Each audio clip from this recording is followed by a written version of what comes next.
Hey everyone, welcome to Mr. Rainy Night.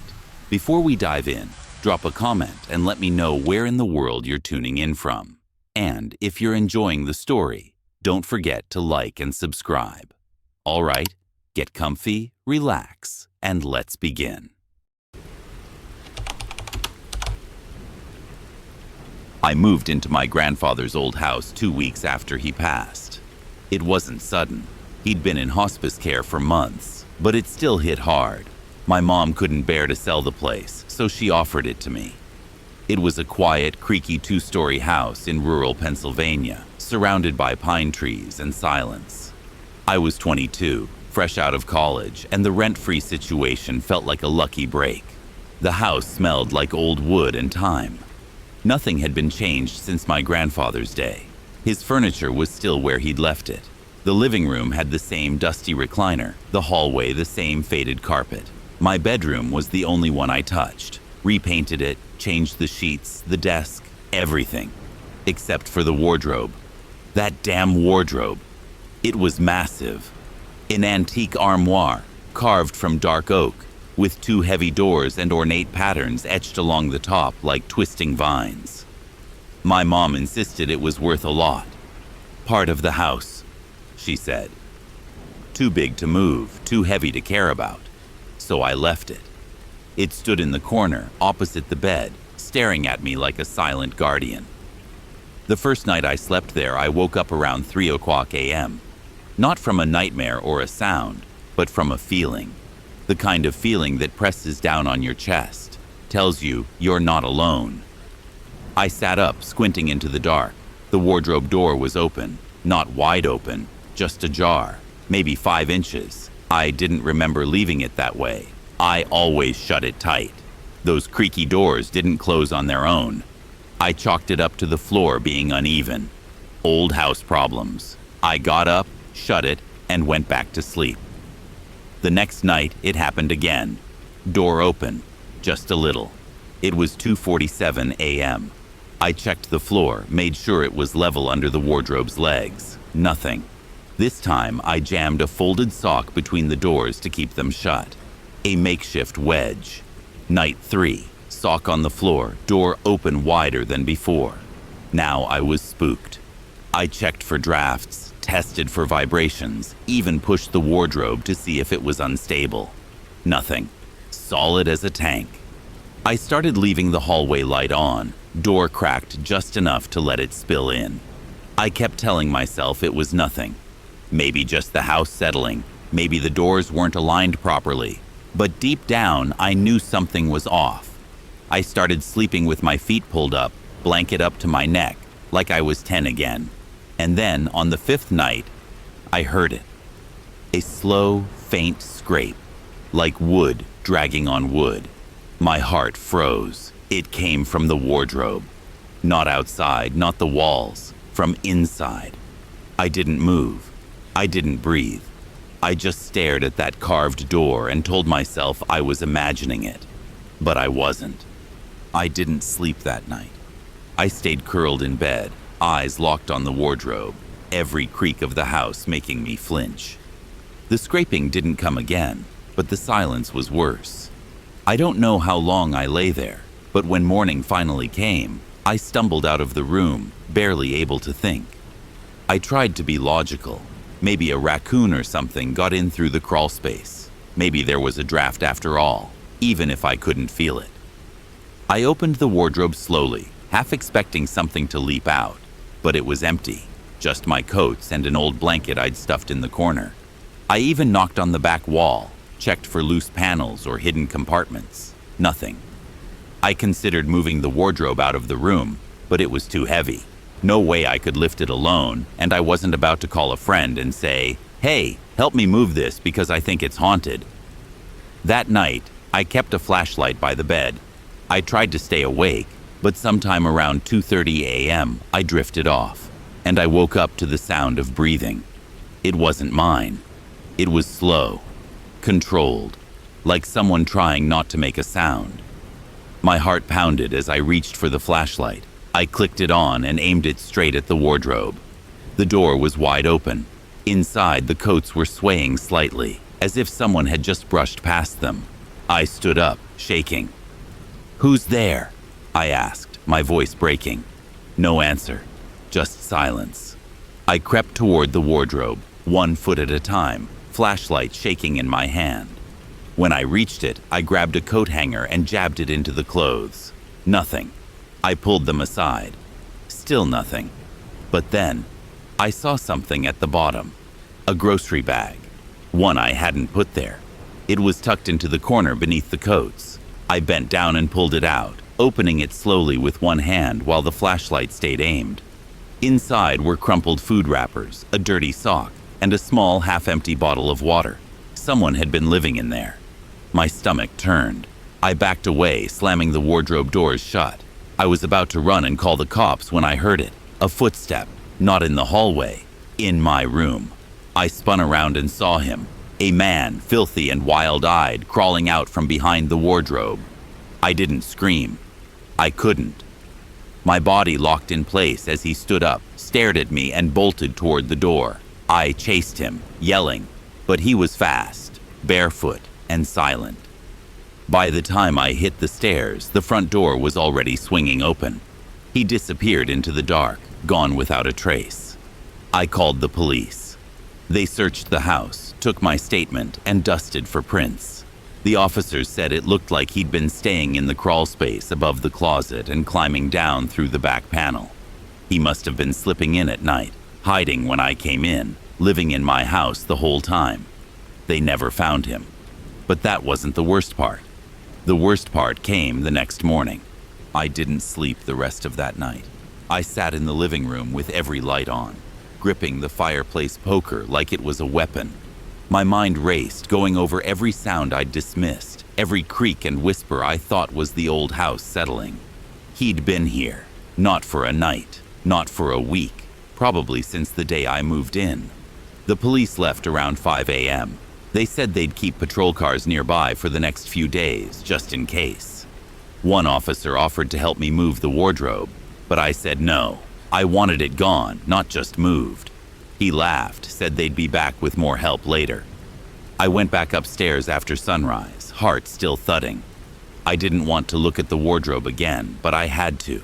I needed to know he was truly gone. When I opened the doors, it was empty. Nothing inside, just an old wood-scented hollow space. But when I leaned in, I saw something. Taped to the inside of the door was a single torn Polaroid. I pulled it off carefully, the tape brittle and yellowed. It was a photo of me, sleeping. My blanket pulled up to my chin, mouth slightly open, eyes shut tight. Taken from the foot of the bed, from inside the wardrobe. I stood frozen. The air around me felt colder, heavier. My brain didn't know what to process first. The angle of the photo, the timing, or the implication that someone had been watching me from less than 6 feet away while I slept. I didn't scream. I just sat on the edge of the bed, holding that photo like it might dissolve. I stayed like that for hours until the afternoon sun filtered in through the window. Eventually, I burned it. But the image still lives in my mind. That grainy shot of me, completely unaware, completely vulnerable, completely not alone. I moved out the next day. The house sold within months, but to this day I still check every closet before bed, every door, every dark corner. And sometimes when the room is quiet and I'm half asleep, I still think I hear that soft scraping sound. I don't open the wardrobe anymore, because I know what I'll find. My name is Tyler, 26 years old, working as a remote graphic designer. I share a small 2-story rental house with my roommate Evan, a night owl it-tech who keeps a baseball bat under his bed like he's prepping for the end of days. We live on the edge of a quiet little town called Ashwood, Oregon. Think picket fences, sleepy streets, and neighbors who wave every morning. Everything felt normal until the house next door got a new resident. What was strange was how quietly he moved in. No moving trucks, no furniture being dragged in. One day the house was empty, and the next we saw him, standing on his front lawn, neatly trimming the grass in a gray sweater vest and button-up shirt. Middle-aged, clean-cut, polite-looking. He looked more like a math professor than someone you'd ever find suspicious. "I didn't even see a car pull in," I said, peeking through our living room window. "He probably materialized out of thin air," Evan muttered. That evening, we decided to walk over and introduce ourselves. Lights were on inside. We could see movement behind the curtains, but when we knocked on the door, nothing, not a sound. His car was in the driveway. Someone was definitely home. Just as I was about to knock again, Evan elbowed me. "Look," he whispered. Through a slight gap in the curtain beside the front door, we saw him, just staring at us. He was holding the curtain back with 2 fingers, his face still, emotionless, just watching. No smile, no wave, no reaction. We backed off slowly and walked home without saying another word. And even though we tried to laugh it off, the air between us felt heavy. Around 1 a.m. that night, I woke up to a metallic scraping sound, something heavy being dragged. I got up, pulled back my bedroom curtain, and looked out into his backyard. Under the yellowish porch light, I saw him hauling a large tarp-wrapped bundle across the grass. It was bulky, and he struggled to get it up the back steps.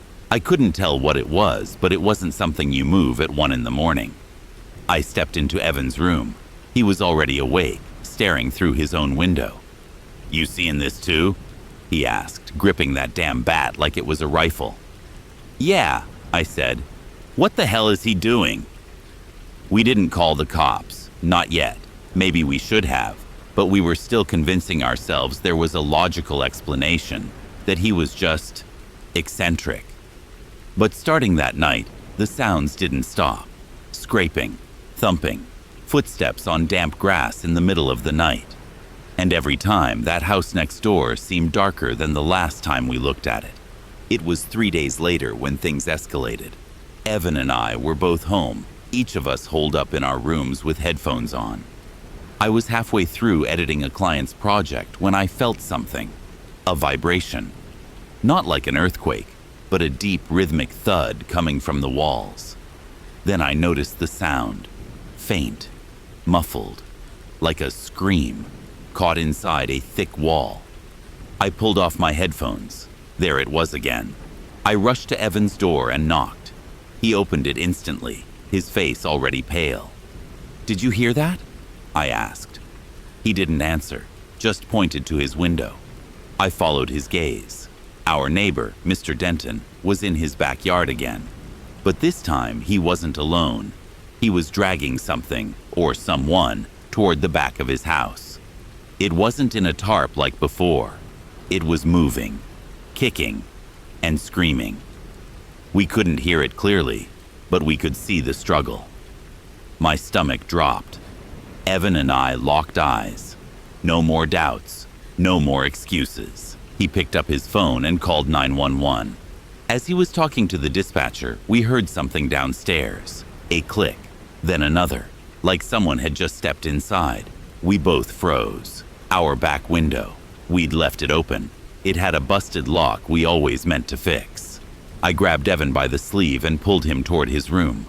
There was no lock on his door, so we braced ourselves behind it, pressing our weight against the frame as the creaking of footsteps came up the stairs. Whoever was in the house wasn't rushing, but walking, slowly, purposefully. The bathroom door opened, then footsteps stopped just outside Evan's room. There was silence for a beat. Then, bang, the door shook violently. We pushed harder. Again, bang, then another. He was trying to break through, ramming the door with something heavy, metal maybe. The wood cracked a little. We didn't say a word, just pressed harder, hearts pounding. Then, silence. Nothing. We waited, frozen, listening to every tick, every creak. Then came a voice from downstairs. "Police, Ashwood PD!" But we hesitated. Last time someone said that, there was no one. Evan peeked out through the side of the door. "They're real, 2 officers, flashlights."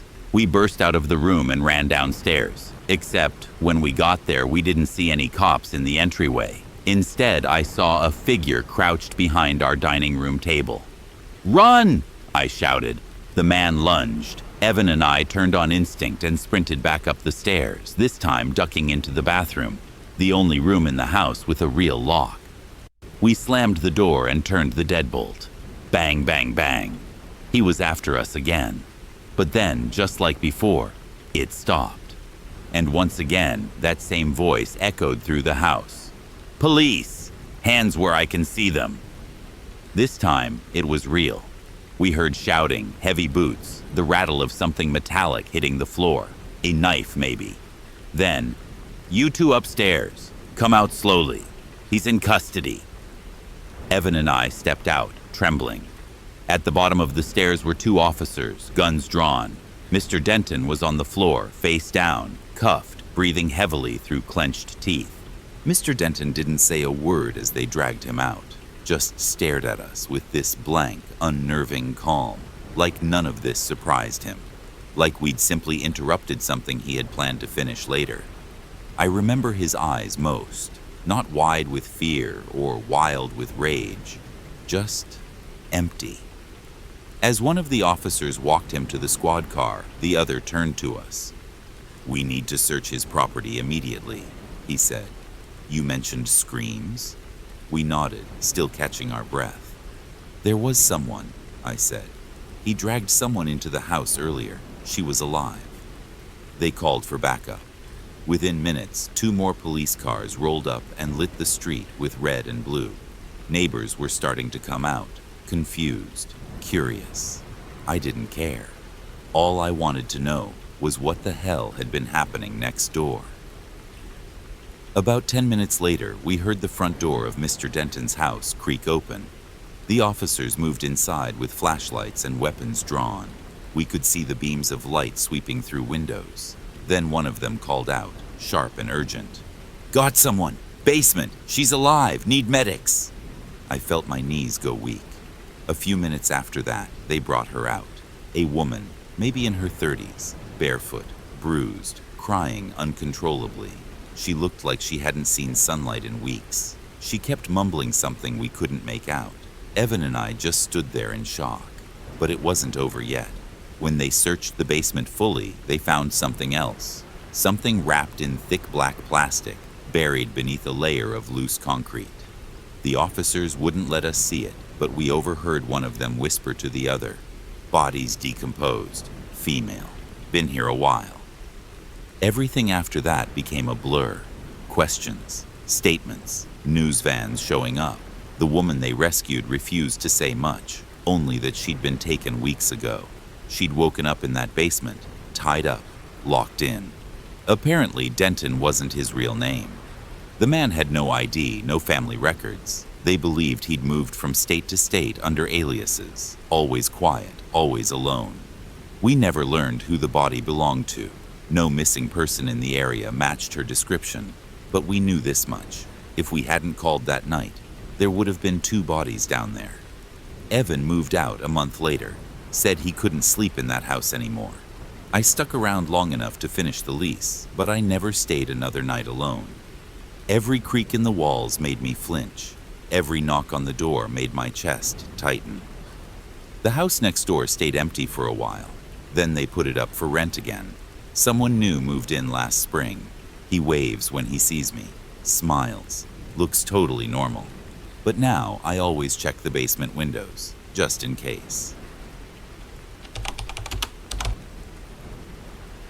It was my second year at a mid-sized college tucked in the outskirts of St. Clair, a quiet town that only really came alive on Friday nights. The frat houses lined up along Oak Ridge Lane like old brick fortresses with bad lighting and worse music. That night, my friends and I, Eli and Marcus, decided to hit up a party thrown by one of the smaller, lesser-known frats on campus. Cheap cover, open invite, and no dress code always meant sketchy energy, but we were bored, so we rolled the dice. The place looked typical from the outside. A bunch of people crowding the porch, music thumping through the walls. As we paid our $10 at the door, I remember telling myself, this is fine, it's just another party. But the moment we walked in, something already felt off. It was packed. Not fun-packed, but stale and sweaty. The kind where people were standing around, half drunk, half bored, and fully staring at each other. There were way more guys than girls, always a bad sign. The music was blasting, but nobody was dancing, just milling around, cups in hand, eyes scanning like they were waiting for something to happen. Eli nudged me. "Yo, let's check the back. Might be less claustrophobic." I nodded.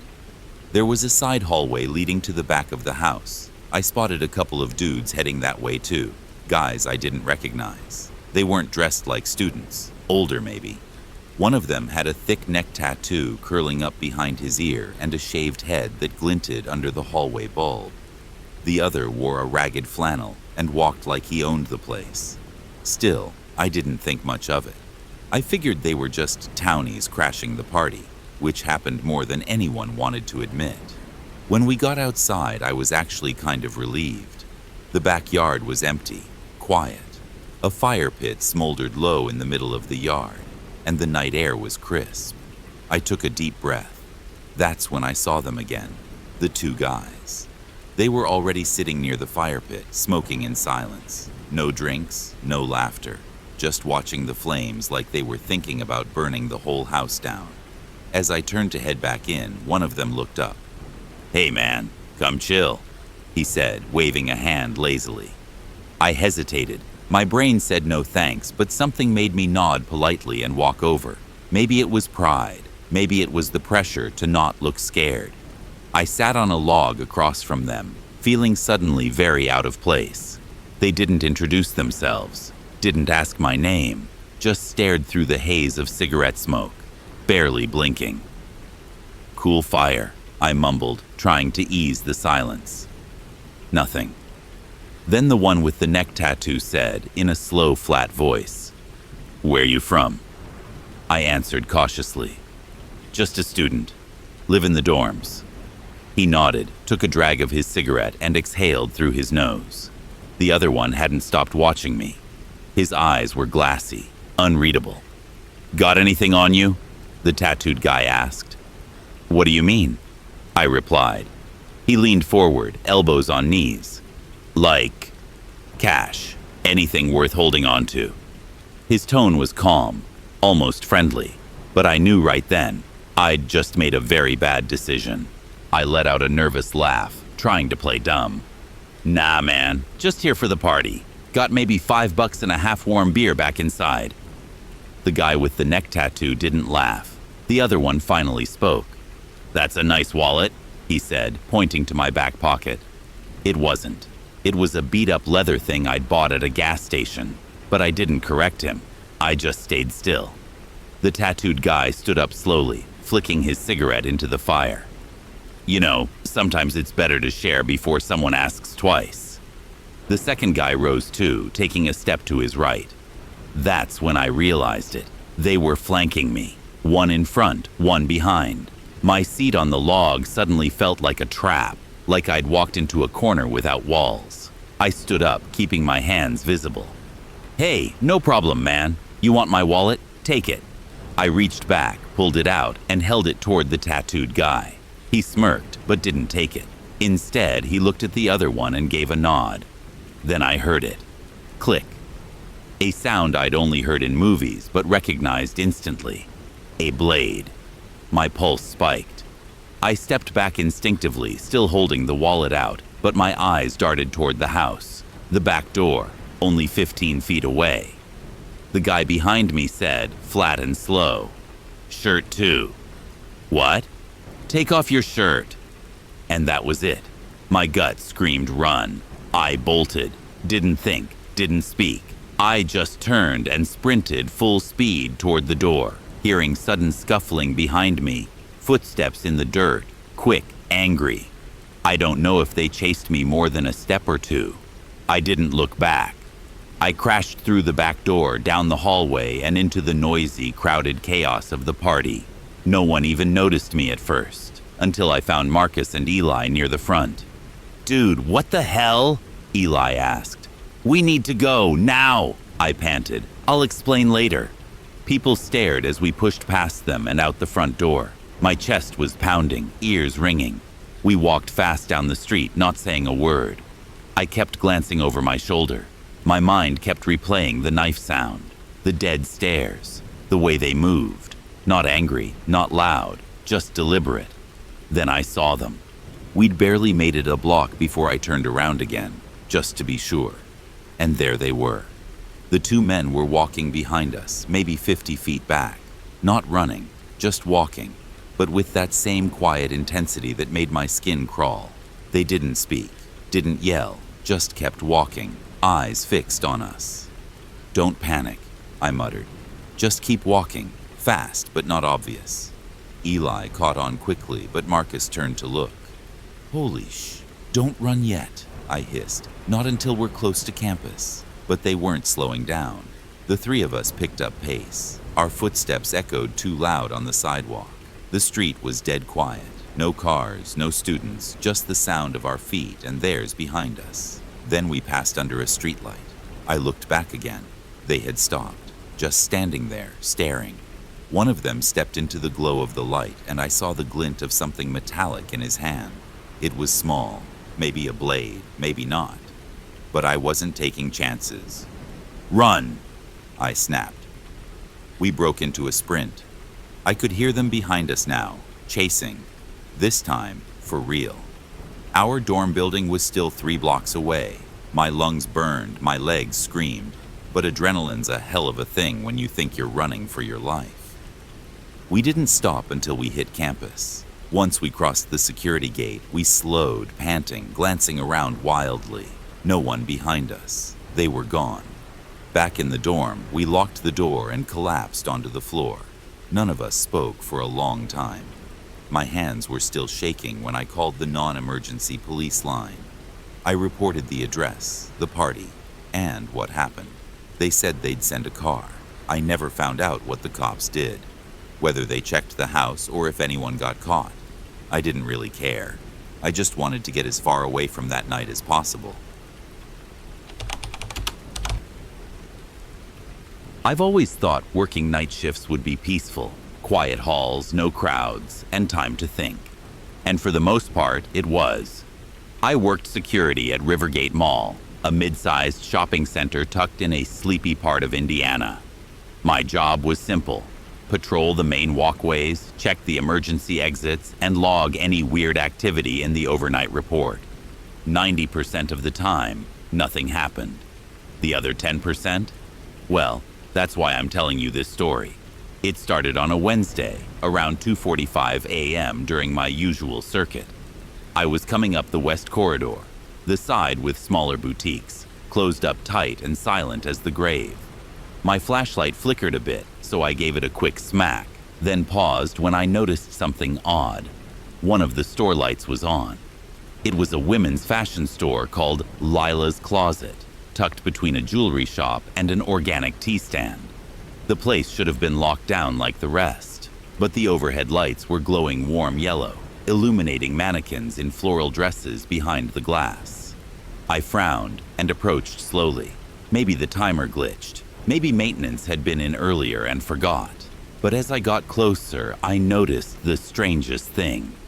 The metal gate across the entrance was fully shut, locked, and yet the store was lit up like it was still open. I radioed in. "Control, this is Tyler. Lights on in store 214, Lila's Closet. Gate secure, but it's active inside. Over." No response. Probably asleep, I thought. I pulled out my keyring and checked the gate lock just to be sure. Still secured. Then I peered through the slats again. That's when I saw it. A silhouette, standing just behind the cash register counter. It was faint, more like a shadow than a person. No facial details, no movement, just standing there, unmoving. My heart gave a weird lurch. I turned off my flashlight, thinking maybe it was a trick of the light. Maybe my eyes were playing games with me, but no. When I looked again, it was still there. I blinked, hard. Gone. Just like that. The lights inside flickered, once, twice, and then clicked off. Darkness swallowed the store. I stood frozen for a full 30 seconds, hand resting on my belt, ears straining for any sound. But there was nothing, just the hum of the mall's central air. Eventually, I convinced myself it was a weird electrical issue. Maybe the silhouette was a mannequin. Maybe the lights had motion sensors. Still, I logged it in my report and moved on. But I couldn't shake the feeling that someone or something was still standing there in the dark, just watching. The next few nights were uneventful. I kept an eye on Lila's closet during each round, but everything seemed normal. Lights off, gate locked, no movement. It got to the point where I started to feel a little stupid for getting spooked in the first place. Until Sunday night. It was 3:13 a.m. I remember the time exactly because I had just logged my last hallway sweep and was heading toward the food court for a break. As I passed the West Wing again, I instinctively glanced down the row of shops and stopped dead in my tracks. Lila's closet was lit again, but this time it wasn't just the soft glow from the ceiling lights. This time, every single bulb was on, blazing bright like a showroom. Not just the overheads, the display lights, dressing room lights, even the ones inside the cabinets. It was glowing like someone had flipped every switch at once. I took a deep breath and approached again, slower this time. The metal gate was still locked. And then I saw it, that silhouette again, same spot, behind the register counter. Only now I was sure, it wasn't a mannequin. The shape was wrong, too narrow, slouched slightly forward. It looked tired, but also like it was waiting. I stepped a little closer, my boots echoing softly on the polished tile floor. The figure didn't move. Then, click, the lights over the dressing rooms flickered off. 1 second later, click, the cabinet lights went out. Then the far corner, click. It was as if someone, or something, was walking through the store, turning lights off as they passed each section. But the figure at the counter? It never moved. I backed away slowly, heart thudding in my ears. Then, right before the last overhead light shut off, I saw something that made my skin crawl. The silhouette's head turned just slightly toward me, and then darkness, total and complete. I didn't finish my break that night. I sat in the security office with the monitors on mute, replaying what I saw over and over in my mind. I didn't tell anyone. What could I say? That I was being stared down by a living shadow in a boutique? But I didn't need to say anything, because the next night someone else saw it too. Monday night, I showed up to work early, partly to make sure I wasn't losing it, and partly because I wanted to check the cameras from the last shift. The problem? There were no recordings from inside Lila's closet. Mall security only had hallway feeds, and even those were grainy, low-res garbage. The interior cameras were the store owner's responsibility, and I wasn't authorized to access them. But something strange had been logged, a motion alert from that specific store. Time-stamped exactly at 3:13 a.m. No visible entry or exit. No door opened. No alarms triggered. Just movement. That was enough to make my stomach twist. Later that night, around 2:30 a.m., I was joined by Malik, a newer guy, training for weekend overnights. Nice kid, joked a lot. Still thought the weirdest thing that could happen was a drunk teen sneaking in through the loading dock. I didn't mention Lila's closet to him. Not yet. Didn't want to plant seeds. We were making rounds when we passed the west corridor again. Just like before, the store was dark. I kept my head forward, didn't slow down. But Malik did. He stopped, leaned in toward the gated glass, and said, "Yo, is that someone inside?" My blood turned cold. I turned, already knowing what I'd see. There it was, the silhouette, back in the same place. And this time, Malik saw it too. "Is that a worker?" he asked. I shook my head. Store's been closed for hours, gates locked. He squinted harder. "Dude, she's not moving." I frowned. "She?" "Yeah, looks like a woman. Kinda slouched, long hair, creepy as hell." I stepped beside him and looked again, and for the first time the figure looked undeniably female. Something about the way the shoulders dipped, the long shape of the arms. The head was slightly cocked, as if listening. We stared in silence for a long moment. Then, click, the lights began to go out, one by one, section by section. Okay, nope, Malik said, backing away. Nope, nope, nope, I'm out. We turned and walked fast without saying another word. The next day, I left a sticky note for the daytime shift manager. Lila's closet. Check motion sensors or timer system. Lights turning on during graveyard. Gate remains locked, but visual anomalies detected. I didn't mention the woman. I didn't mention that we both saw her move, only slightly, as we left. Just enough to confirm she knew we were watching. That was 2 months ago. No one's been able to explain it. Maintenance found no issues with the power. The store's owner swears no one has keys but her. She even joked once that the mannequins probably get bored at night. I didn't laugh, because every time I walk past that shop now, I can feel eyes on me. Like something inside remembers me. Like it's still waiting, just behind the glass, hidden in the dark. And sometimes if I stop and stare too long, the lights come on.